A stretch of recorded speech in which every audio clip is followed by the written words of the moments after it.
want to bring in now Dr. Javeed Sukkara. He is the chair of London Police Services Board, and we've reached him in London. Dr. Sukkara, thank you so much for joining us, sir. Thank you so much for having me. Let me begin by saying, of course, that we are all so deeply sorry for what your community is going through and how you've been forced to deal with this tragedy. I wonder, with the people that you're speaking with and in your role, what is the conversation like right now? It's tough. It's unfathomable. I think for me personally, our family had a personal connection to the deceased, which takes this to a whole other level. The kinds of conversations I have to have with my young children, but also the conversations we're having as a community. I think there's an outpouring of love and support and solidarity, which is great. But I wish to remind my friends and neighbors to not look away from the hate that contributed to this incident.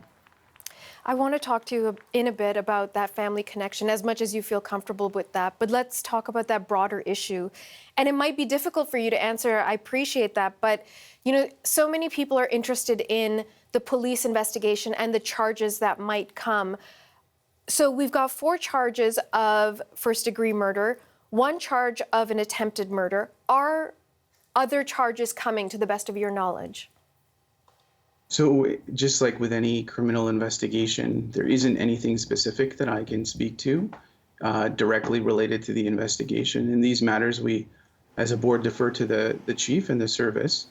But I would ask, the community to appreciate that there's a lot of projection and rumors and innuendo, and I think it's important to stem that misinformation, to stick with verified sources, and to recognize that in a criminal investigation, there is a limit on what can and can't be shared so that the investigation isn't adversely influenced.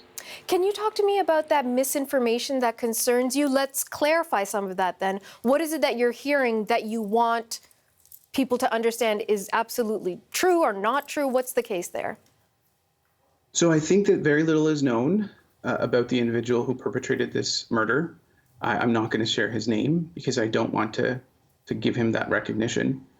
But people are projecting a lot of innuendo and rumor about someone. Little is known. I think we have to be very cautious about the rumors we share and spread and the details in that regard. So I would just ask all members of the community, I know we're all hurting, but please, please, please, first of all, respect the wishes of the first-degree relatives. Let's take our lead from them. And second of all, let's not make rumors and innuendo about anyone or anything. Let's focus on honoring the lives that we lost, on giving us space to process our grief, and on working together across every division in this country to commit to a Canada where my kids and anyone else's kids shouldn't be afraid to go for a walk. Dr. Sukkara, part of the reason, at least that we're hearing, that people might be spreading rumors or filling in gaps of information where we don't have the solid information is because the police came out so quickly and said they believe that this attack was perpetrated as a result of the family being of a Muslim background or practicing Islam. But they didn't necessarily come out and say why they think that or how they came to that conclusion. And so naturally, a lot of people are saying, well, this is how we know and this is what we know. What did you think when they gave that information out, but without the completion of the sentence? Well, we think this because of this reason. So I think we do have to let the police do their job. And there's a lot about these matters that many of us, myself included, have to defer their expertise in regards to. Mm-hmm. Now, the sharing of that explicit information, as painful as it has been, as much as it has compounded our grief and worsened our fear, I do appreciate the transparency with which this information was shared early on so that it's clear that we know what we know and how much we can know about the motive behind this heinous act. The particulars, the specifics, that is complicated related to a criminal investigation. And so I understand and appreciate that people have uncertainty. They're projecting into that space. And I know that our police service is committed to full transparency where they can. But I do appreciate that they were as transparent as they could be about what they know in regards to motive, which is what was shared at the press conference on Monday. So how do we move forward? It was a lengthy, moving vigil last night. A lot of politicians there, a lot of people speaking politics there, and saying these things like we need to take action, and not necessarily something substantial in terms of what exactly action is. So I wonder, to your mind, both in your position on the board as a member of this community, and if I'm not mistaken, as a Muslim man yourself, what is it you want to see done? What needs to change? What is that action for you? Yes, as a Muslim man with Pakistani ancestry, with friends and family who wear the same garb that the family was wearing, this is indeed very personal for me. And I think action for us starts with ending a culture of denialism and avoidance, which we have in Canada. We cannot change or fight what we cannot name. We have to stare this down. We have to root it out.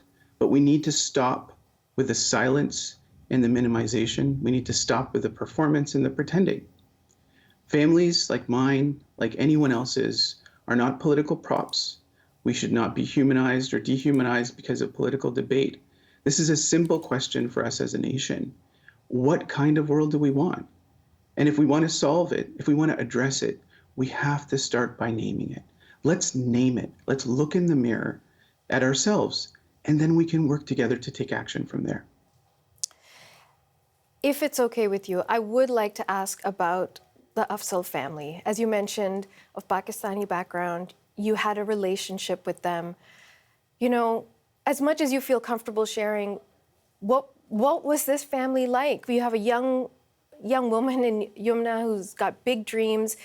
You've got a grandmother who's come here, like so many other grandmothers from other parts of the world, trying to build a new life.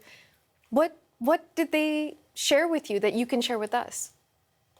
So I want to really respect the privacy of first-degree relatives and not share too much, but I do think it's important for Canadians to know that this was a family with hearts of gold, who gave so much to their community, who, when you were in their presence, made you feel like the center of the universe. And they were a family who came from Pakistan 14 years ago for a better life, like so many of us and our ancestors. And we cannot accept that they came for a better life and that they were murdered for being who they are. So, you know, they are us. We are them. Whether Pakistani, whether Muslim, whatever our skin color or whatever we wear, they are us. They are Canada. And I want all of us to remember that some of us have to be afraid, have to wonder when they go for a walk or stand at a crosswalk right now. That fear is real, and we can't provide reassurance to one another unless we name that, validate that fear, and work together to make something better. You mentioned that your children played with their children. Can you talk to me about the conversation you're having in your own family? So it's a tricky one for me because I'm a child psychiatrist, and this is what I provide other people advice on. But it's an entirely different conversation when you're having it with your own children. Mm-hmm. I think there's a couple of really important things to remember, to give them space to process their emotions, whatever they might be, to not overwhelm them with my emotions or adult emotions, because we all have complex stuff that we shouldn't download to our children, but to remind them that they are loved unconditionally, and most importantly, to remind them to be deliberate in who they are and to be unafraid to be themselves as they are members of their communities, just like anyone else. Dr. Sequeira, thank you so much for your time today, sir. Thank you so much for having me and for everything you do. Dr. Javeed Sequeira is the chair of the London Police Services Board.